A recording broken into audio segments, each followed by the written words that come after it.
Hello दोस्तों, आज फिर से उपस्थित हूं मैं आपके सामने एक और नया वीडियो लेकर। और आज के वीडियो का हमारा विषय रहेगा समास। लास्ट वीडियो में हमने समास के एमसीक्यू किए थे और आज वाले वीडियो में भी हम क्या करने जा रहे हैं, एमसीक्यू, यानी कि आज हम एमसीक्यू का दूसरा भाग करने जा रहे हैं। तो अगर आप मेरे चैनल पर नए हैं तो मेरे चैनल को सब्सक्राइब कर लीजिए और बेल आइकन दबा लीजिए ताकि आपको आने वाले सभी वीडियो का नोटिफिकेशन मिल सके, इसके लिए। ठीक है, तो आइए फिर ज्यादा टाइम ना लेते हुए शुरू करते हैं एमसीक्यू का दूसरा भाग समास का। तो यहां लिखता हूं मैं समास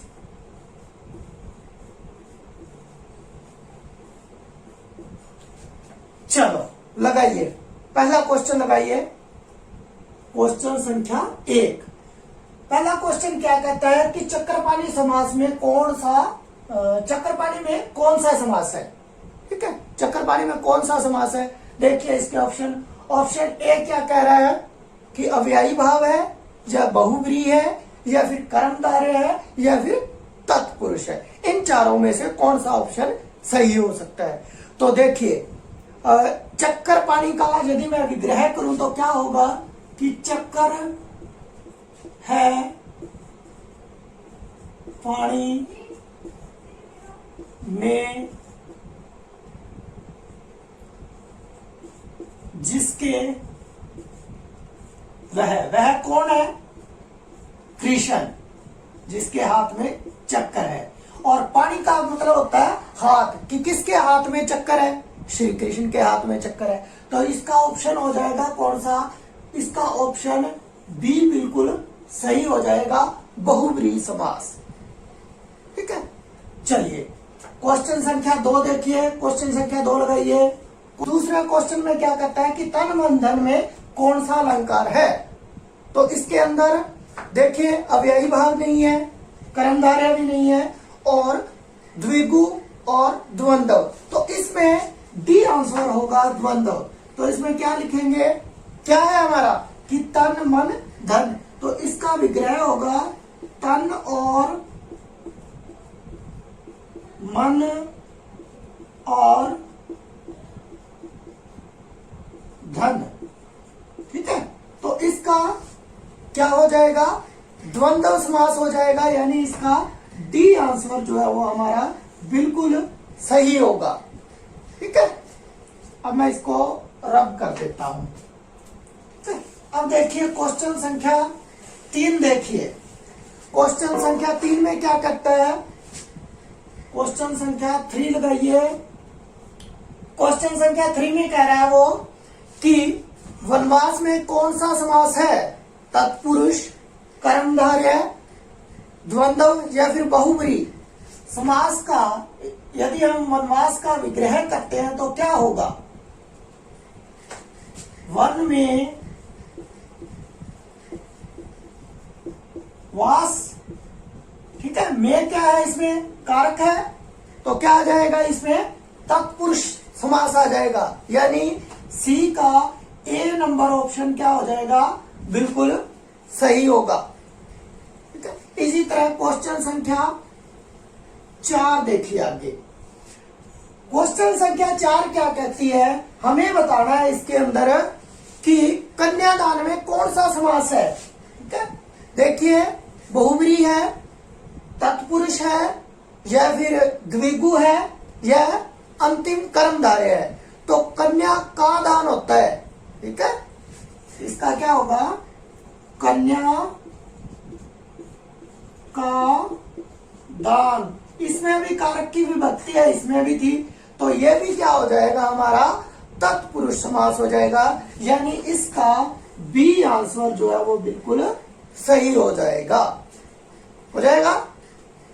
चलिए क्वेश्चन संख्या आगे देखिए।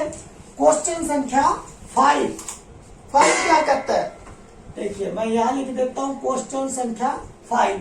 अब 5 क्या कह रहा है हमारे को, देखिए क्वेश्चन संख्या 5 में समास है, पूछ रहा है कि परमेश्वर में कौन सा समास है।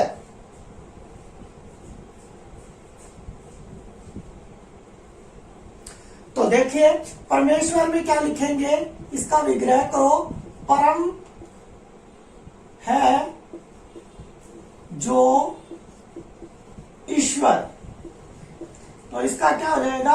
परमेश्वर। तो इसके अंदर देखो कौन सा ऑप्शन आ सकता है? भगवान के लिए प्रयोग हुआ है ना, तो इसमें परम है जो ईश्वर, ईश्वर की विशेषता बता रहा है वो, तो इसमें आएगा कर्मधारय, यानी इसमें क्या हो जाएगा? कर्मधारय। बी ऑप्शन आपका बिल्कुल सही हो जाएगा। समझाई? अब देखिए क्वेश्चन संख्या 6। क्वेश्चन संख्या 6 में क्या कह रहा है ये, वो भी थोड़ा सा देख लीजिए। क्वेश्चन संख्या 6 में कहता है ये कि पाप पुण्य में कौन सा समास है, यानी पाप और पुण्य, और आ गया तो क्या आएगा? द्वंद्व। इसमें होगा द्वंद्व समास, यानी हमारा बी ऑप्शन इसमें बिल्कुल सही हो जाएगा। क्वेश्चन संख्या 6 का बी आंसर हमारा बिल्कुल सही होगा। ठीक है, रब कर दूं। चलिए इसके बाद में देखिए बच्चे क्वेश्चन संख्या 7 यानी 7। इसमें क्या कह रहा है ये? क्वेश्चन संख्या 7 के अंदर क्या कहता है? ये कह रहा है कि विशेषण और विशेष्य के योग से कौन सा समास बनता है? विशेषण और विशेष्य के योग से द्विगु, द्विगु नहीं बनता, उसमें एक संख्यावाचक होना चाहिए, द्वंद्व में दोनों बराबर होने चाहिए, और सी है कर्मधारय, और डी है हमारा तत्पुरुष, तो तत्पुरुष भी नहीं होगा इसमें। ठीक है, विशेषण और विशेष्य, तो इसका कौन सा हो जाएगा? इसका हो जाएगा कर्मधारय। ठीक है, कर्मधारय इसका सही आंसर हो जाएगा, यानी कि इसका सी आंसर बिल्कुल सही होगा। ठीक है, अब देखिए क्वेश्चन संख्या 8। 8 में क्या कहता है वो? निशाचर। निशा में देख लिए, निशाचर का मतलब होता है, जैसे मान लीजिए पहला अव्ययी भाव, अव्ययी नहीं होगा। दूसरा आ जाता है कर्मधारय, कर्मधारय भी इसमें नहीं होगा। तीसरा है इसके अंदर बच्चे द्वंद्व, द्वंद्व भी नहीं होगा, और डी आंसर इसका सही होगा बहुव्रीहि, यानी निशाचर का मतलब होता है निशा में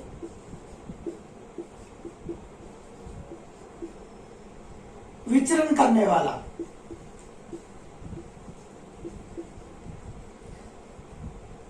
विचरण करने वाला कौन करता है? निशा में, निशा होती है रात, तो इसमें कौन करता है? राक्षस जो होते हैं वो इसमें विचरण करते हैं, तो इसका जो डी आंसर है वो क्या होगा? बिल्कुल सही होगा।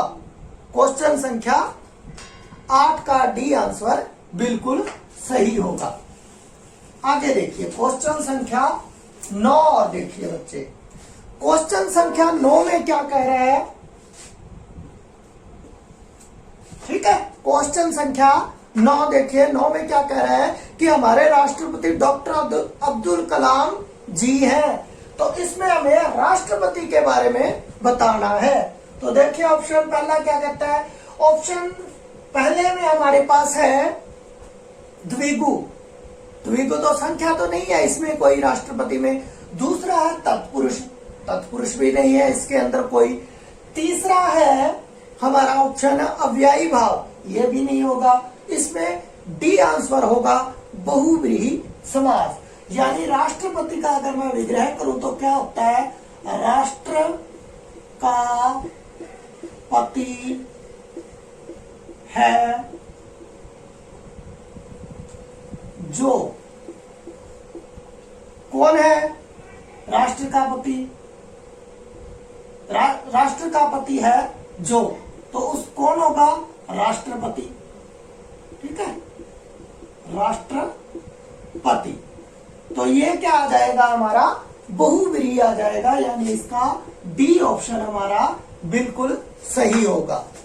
इसके बाद में है क्वेश्चन संख्या 10। देखो 10 में क्या कह रहा है वो? क्वेश्चन संख्या 10 के अंदर हमारे को क्या कह रहा है, वो कहता है कि आपने चरण कमल बंदो हरिराई, ठीक है, इसके अंदर चरण कमल का में कौन सा समास है, यानी दो शब्द है हमारे पास, चरण और कमल, इसमें कौन सा समास है ये आपने बताना है, ठीक है। तो इसमें देखिए तत्पुरुष ए ऑप्शन नहीं, बी देखिए बहुब्री ये भी नहीं होगा, सी देखिए कर्मधारय ये भी नहीं, कर्मधारय हो सकता है, और द्वंद्व तो बिल्कुल नहीं है, ठीक है। तो क्या आएगा, चरण रूपी कमल, ठीक है। तो ये कौन सा हो जाएगा, कर्मधारय हो जाएगा, यानी इसका जो सी आंसर होगा वो बिल्कुल सही होगा, हो जाएगा, ठीक है। तो आगे देखिए, अब इसके बाद में देखिए क्वेश्चन संख्या 11, यानी क्वेश्चन संख्या 11 देखो। क्वेश्चन संख्या 11 में क्या कह रहा है वो, क्वेश्चन संख्या 11 में हमारे से पूछ रहा है, उसने कुछ शब्द दिए हैं कि जैसे मान लीजिए उसने कहा है कि अब नील कमल कहीं नहीं मिलते, ठीक है, यानी नील कमल अब कहीं नहीं मिलते, तो इसमें से हमें नील कमल जो है उसमें कौन सा समास है वो बताना है। तो देखिए इसमें ए ऑप्शन जो है वही हो जाएगा कि नीला है जो कमल, कमल की विशेषता बता रहा है ना, तो ये कर्मधारय हो जाएगा, यानी इसका ए ऑप्शन जो है वही बिल्कुल सही हो जाएगा। इसके बाद में क्वेश्चन संख्या 12 देखिए, क्वेश्चन संख्या 12 में क्या कह रहा है वो भी देख लीजिए। इसमें क्वेश्चन संख्या 12 में कहा है कि यथाशक्ति दूसरों की सहायता करो, यानी कि हमें दूसरों की सहायता करनी है, लेकिन हमें सिर्फ यथाशक्ति देखना है कि यथाशक्ति में कौन सा समास है। तो यथाशक्ति जो है मैंने बताया था कि अगर कुछ ऐसे शब्द आ जाए, आ, यथा, अनु, ऐसे शब्द आएंगे तो वो कौन सा समास होगा, अव्ययी भाव होगा। तो इसमें तो मेरे हिसाब से किसी को भी शंका नहीं होनी चाहिए, शक्ति के अनुसार, इधर लिख देता हूं अनुसार, तो ये हो जाएगा हमारा अव्ययी भाव समास, और इसका ऑप्शन जो है सी वो होगा बिल्कुल सही, ऑप्शन सी इसका बिल्कुल सही हो जाएगा, ठीक है। समझा रहे हैं अच्छे से। तो अब देखिए इसके बाद में क्वेश्चन संख्या 13, क्वेश्चन संख्या 13 हमारे को क्या कह रही है, क्वेश्चन संख्या 13 कहती है, 13 में क्या समास दिया है वो देख लीजिए, ताकि क्वेश्चन संख्या 13 में कहता है कि मृगनयनी एक ऐतिहासिक उपन्यास है, इसमें ए ऑप्शन बोल रहा है कि तत्पुरुष समास है, मृगनयनी में बताना में या बहुब्रीहि समास है, या फिर कर्मधारय या फिर द्वंद्व है। तो मृग के समान नैन है जिसके, इसका विग्रह तो ये होगा, चलो मैं पहले विग्रह ही लिख देता हूं, मृग के समान नयन है जिसके। अब ये होता है एक सुंदर नारी के लिए, सुंदर स्त्री के लिए प्रयोग करते हैं, और कहीं पर भी हम सीता के लिए भी, राधा के लिए भी, यानी जिस औरत के बहुत सुंदर नयन है उसको हम क्या बोल देते हैं, मृगनयनी। अर्थात ये जो समास है हमारा, इसमें होगा कौन सा होगा, बहुब्रीहि समास होगा, क्योंकि तीसरा अर्थ निकल रहा है ना, तो बहुब्रीहि, यानी आपका इसमें बी नंबर का जो है आंसर वो बिल्कुल सही हो जाएगा। अब देखिए 14 नंबर क्वेश्चन, 14 नंबर क्वेश्चन में क्या कहता है वो कि हमें देश सेवा के लिए तैयार रहना चाहिए। इसका देखिए पहला है कर्मधारय, कर्मधारय नहीं होगा, दूसरा है द्वंद्व, ये भी नहीं हो सकता, अव्ययी तो बिल्कुल नहीं होगा, तो इसका अंतिम होगा देश के लिए सेवा, यानी इसमें क्या आएगा, तत्पुरुष आ जाएगा समास। देश के लिए सेवा, ठीक है, देश के लिए सेवा, तो इसमें आएगा तत्पुरुष, यानी इसमें आपका जो डी आंसर है वो बिल्कुल सही होगा। ठीक है, तो अब देखिए क्वेश्चन संख्या आगे देखो 15। क्वेश्चन संख्या कौन सी देखनी है आपने, क्वेश्चन संख्या देखिए 15। देखिए क्या कह रहा है कि श्यामा ध्यान से मगन होकर पढ़ रही है, यानी हमारा क्वेश्चन संख्या 15 में कह रहा है कि श्यामा ध्यान से मगन होकर पढ़ रही है। पहला देखिए बहुब्रीहि, दूसरा है तत्पुरुष, तीसरा द्विगु और लास्ट है अव्ययी भाव। तो ध्यान से मगन, यानी उसने क्या कहा हमें, ध्यान से मगन। अब ध्यान से मगन तो से आया, से यानी कारक की है, तो जहां भी कारक होगा वहां पर क्या होगा, तत्पुरुष समास होगा। तो इसका जो आपका बी वाला आंसर है वो बिल्कुल सही होगा। उसके बाद में लिखिए क्वेश्चन संख्या 16। 16 में क्या करता है वो भी देख लीजिए। क्वेश्चन संख्या 16 में हमारे से पूछ रहा है वो कि आज अठन्नी में कुछ नहीं आता, इसमें से क्या है, यानी कि जहां भी अठन्नी है कोई भी संख्या आएगी, मैंने लास्ट वीडियो में बताया था, वहां पर क्या होगा, द्विगु समास होगा, यानी कि इसमें क्या होगा, डी आंसर होगा, अठन्नी का होगा कि 8 आनों का समूह या समाहार, कुछ भी आप कह सकते हो। तो इसमें आपका क्या होगा, जो डी आंसर है वो बिल्कुल सही हो जाएगा। ठीक है, हो जाएगा। चलिए इसको अब रब कर देते हैं। आगे देखिए क्वेश्चन संख्या 15, 17, 16 के बाद में 17। क्वेश्चन संख्या 17 में क्या कह रहा है वो, कहता है कि आधा पका भोजन खाने से पेट खराब हो गया, यानी कि इसमें वो कह रहा है कि आधा पका भोजन खाने से क्या होगा, हमारा पेट खराब होगा। तो इसमें देखिए अव्ययी भाव पहला ऑप्शन, दूसरे में कह रहा है वो तत्पुरुष, सी ऑप्शन देखिए, सी ऑप्शन में दिखा रहा है वो हमारे को द्वंद्व और बहुब्रीहि। अध पका, आधा है जो पका,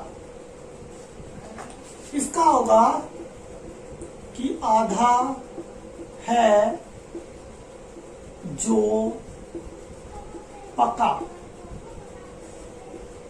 ये तो कर्मधारय होगा,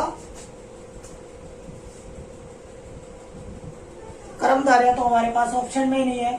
तो आप ऐसे करो, इसमें एक ई ऑप्शन और लिखकर, इस तरह से ई ऑप्शन लिखकर और उसको टिक कर लीजिए, यानी इसमें ये ऑप्शन गलत दे रखे हैं। इसमें आएगा आधा है जो पका है, यानी कर्मधारय आएगा इसके अंदर। क्या आएगा, कर्मधारय, जो आपका इस ऑप्शन में दिया नहीं है, तो ये ऑप्शन क्या हो गया, आपका गलत है।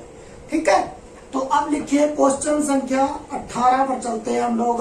क्वेश्चन संख्या 18 क्या कह रही है हमारे को, क्वेश्चन संख्या 18 कहती है कि यथा रुचि भोजन किया करो, यथा रुचि का बताना है। तो यथा फिर आ गया, एक पहले भी आया, तो इसका आ जाएगा रुचि के अनुसार,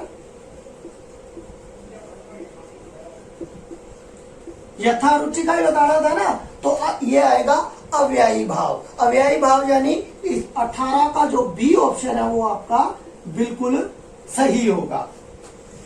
ये तो आपको अच्छे से आ गए होंगे यथा वाले, तो ये तो इसमें तो कोई मिस्टेक नहीं होगी। चलिए अब क्वेश्चन संख्या 19 देखिए। क्वेश्चन संख्या 19 में क्या कह रहा है वो, 19 में कहता है कि ईश्वर भक्ति से परमानंद की प्राप्ति होती है। ठीक है, तो अब परमानंद का हमने क्या बताना है कि परमानंद में कौन सा समास है, ये बात हमने बतानी है। तो इसमें आएगा कि परम है जो आनंद। ठीक है, अब ये क्या है, परमानंद किस में होगा, परम है जो आनंद, उसको हम बोलेंगे परमानंद, यानी भगवान की बात हो रही है। तो 19 का जो है बहुब्री होगा, यानी इसका डी आंसर होगा बिल्कुल सही। ठीक है, अब 19 के बाद में हम चलते हैं 20 पर। 20 में क्या कह रहा है, देखिए 20 में वो बोल रहा है कि पहले लंबोदर की पूजा की जाती है। ठीक है, लंबोदर किसको कहेंगे हम, पहला ही ऑप्शन इसका सही होगा। लंबोदर का मतलब होता है कि लंबा है उधर जिसका, किसका उधर लंबा है, इसका आएगा गणेश का।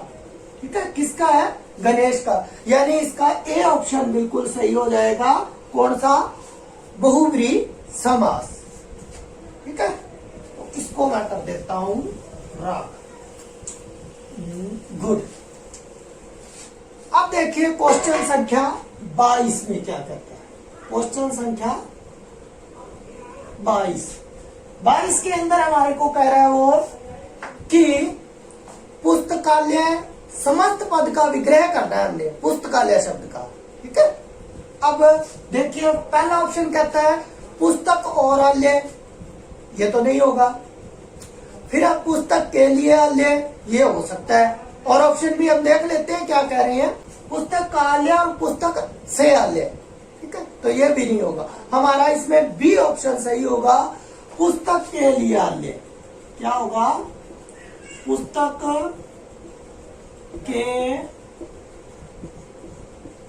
लिए आलय। और मैंने कहा कि जहां विभक्ति आती है कारक की, तो वो कौन सा होगा, तत्पुरुष होगा। ये बात हमने पहले भी पढ़ ली है। तो अगर इसमें समास की बात करेंगे तो कौन सा हो जाएगा, तत्पुरुष। इसको भी आप नोट कर सकते हो। ठीक है, तो इसका जो बी आंसर है वो बिल्कुल सही होगा।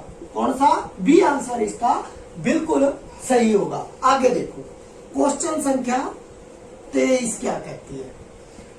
क्वेश्चन संख्या 23 में हमसे पूछा जा रहा है कि निम्न में से किस समस्त पद में तत्पुरुष समास है। तत्पुरुष समास बताना है। लोह पुरुष, लोहे के समान है जो पुरुष, ये तो नहीं होगा। दूसरा मनम्यूर, ये भी नहीं होगा। तीसरा देखिए 23 का तीसरा क्या कह रहा है, सी ऑप्शन रसोई के लिए घर, हाँ ये होगा, रसोई के लिए घर। और के लिए आ गया तो कौन सा होगा, ये तत्पुरुष होगा। ये भी थोड़ा सा नोट कर लीजिए। अगर आपसे ऐसे किसी और जगह पर अगर समास पूछ ले तो क्या होगा, ये तत्पुरुष समास होगा।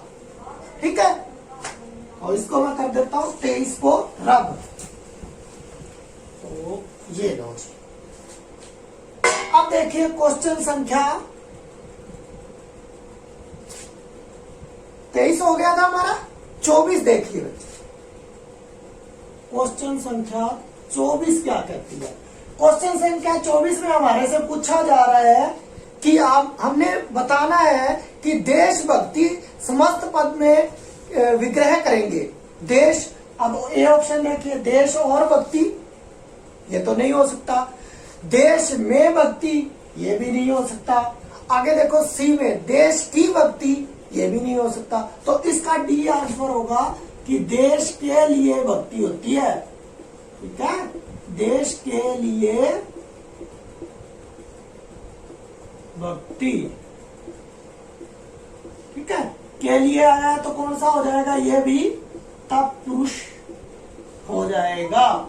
यानी इसका जो आपका इस क्वेश्चन का आंसर कौन सा हो जाएगा, डी आंसर जो है वो बिल्कुल सही हो जाएगा। ठीक है, आगे लिखिए क्वेश्चन संख्या 25। क्वेश्चन संख्या 25 में क्या कह रहा है ये, इसमें हमारे से इस समास में हमारे से पूछा जा रहा है कि नीला है जो कंठ का समस्त पद क्या होगा। यानी अब उसने विग्रह करके दे दिया हमारे को और उसका समस्त पद पूछ रहा है वो। तो देखिए ऑप्शन ए क्या कह रहा है, ऑप्शन ए कहता है हमारे को कि नीलाकंठ, बी में कह रहा है नीलकंठ, सी में पूछ रहा है कंठ नील या नीलकंठा, क्या होगा। तो इसका जो बी आंसर है वो बिल्कुल सही हो जाएगा, नीलकंठ हमारा क्या होगा, बी आंसर बिल्कुल सही होगा। नीलकंठ, अगर वैसे पूछा जाए नीलकंठ तो नीले हैं कंठ जिसके, किसके हैं, शिव के हैं, ठीक है, हो जाएगा। चलिए आगे देखिए, क्वेश्चन संख्या 26 देखो आगे।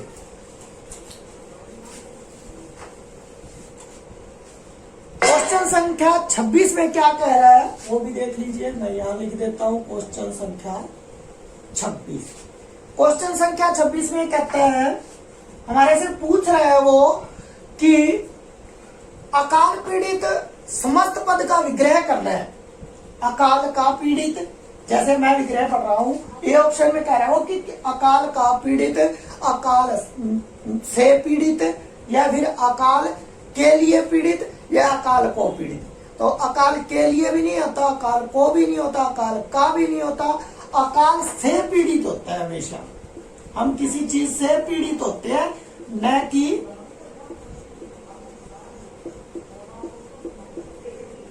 अकाल से पीड़ित। तो इसमें से विभक्ति है, तो ये कौन सा होगा, तत्पुरुष हो जाएगा, हो जाएगा। यानी इस क्वेश्चन संख्या 26 का जो हमारा आंसर होगा वो होगा बी आंसर, बिल्कुल सही होगा। चलिए अब देखिए क्वेश्चन संख्या 27। 27 में हमारे से क्या पूछ रहा है ये, 27 में हमसे पूछता है कि किस समस्त पद में कर्मधारय समास है। कर्मधारय बताना है, उसने कुछ शब्द दे दिए, यानी कि ये मैंने इसके अंदर क्या किया है, सभी तरह के जो जितने भी टाइप के क्वेश्चन बन सकते थे वो बनाने की कोशिश की है, ताकि आपको अच्छे से समझ आ जाए, किसी तरह की कोई समस्या इसमें ना हो। जैसे इसने कहा है, ये ऑप्शन देखिए, कह रहा है कर्मधारय बताना ना हमें, तो वनवास बता रहा है। ये हमने पहले भी पढ़ा था कि वन में वास, ठीक है, तो ये तो तत्पुरुष हो जाएगा। फिर आजन्मा आ गया, यथा आ गया, तो ये अव्ययी भाव हो जाएगा। सी ऑप्शन देखिए, सी ऑप्शन क्या कह रहा है, आप बीती, आप पर बीती, पर आ गया तो वो भी उसमें किसमें चला जाएगा, तत्पुरुष में चला जाएगा। और काली मिर्च, अब काली मिर्च क्या है, कर्मधारय समास है, ठीक है, यानी काली है जो मिर्च, इसका ये बनेगा कि काली है जो मिर्च, यानी इसका क्या होगा, कर्मधारय, यानी इसका जो डी आंसर है वो क्या होगा, बिल्कुल सही होगा। तो ये देखिए, ये मैं कर देता हूं अब रफ। इसके बाद में क्वेश्चन संख्या 28 देखिए, यहां लिखिए क्वेश्चन संख्या 28। 28 में क्या कहता है, क्वेश्चन संख्या 28 में क्या कह रहा है ये, क्वेश्चन संख्या 28 में कह रहा है हमारे को कि पर के अधीन का समस्त पद है, पर अधीन नहीं होगा। दूसरा कह रहा है पराधीन, ये हो सकता है।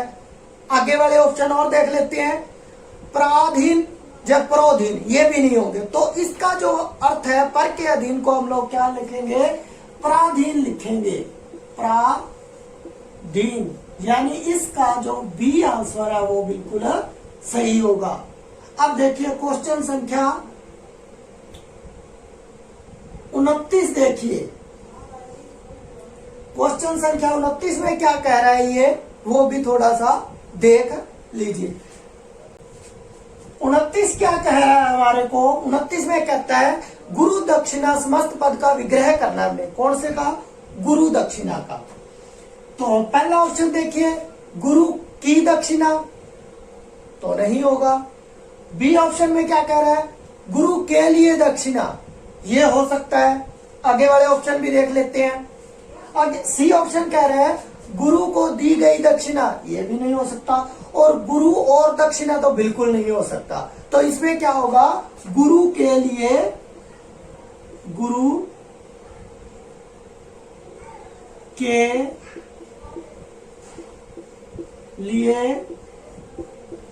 दक्षिणा। ठीक है, गुरु के लिए दक्षिणा क्या हो जाएगा, के लिए आ गया तो कौन सा, ये तत्पुरुष हो जाएगा। इस बात का आप ध्यान रखो, ये इसमें तो हो जाएगा तत्पुरुष। और इसका ऑप्शन की बात करूं तो ऑप्शन इसका बी आपका बिल्कुल सही होगा। ठीक है, अब देख लीजिए क्वेश्चन संख्या 30। क्वेश्चन संख्या 30 को देखिए। ठीक, ये हमारा अंतिम है क्वेश्चन संख्या 30 जो है। इसमें पूछ रहा है कि हाथों हाथ में कौन सा समास है। तो हाथों हाथ में क्या आएगा, इसका विग्रह होगा हाथ ही हाथ में, हाथ ही हाथ में, यानी यह होगा हमारा अव्ययी भाव समास। यानी इसका आपका जो सी ऑप्शन है वो बिल्कुल सही होगा। सी ऑप्शन इसका बिल्कुल सही होगा। तो ये थे हमारे समास। तो मैं उम्मीद करता हूं कि अब ये आपको अच्छे से जो है वो समझ आ गए होंगे। अगर फिर भी कहीं से आपको समस्या आ रही है तो उसके लिए आप मेरे को कमेंट कर सकते हैं। तो अगर आप मेरे चैनल पर पहली बार आए हैं तो मेरे चैनल को सब्सक्राइब कर लीजिए और बेल आइकन दबा लीजिए, ताकि आपको मेरे आने वाले सभी वीडियो का नोटिफिकेशन मिल सके। तो फिर मिलते हैं किसी और विषय के साथ किसी और वीडियो में। तब तक के लिए जय हिंद, जय भारत।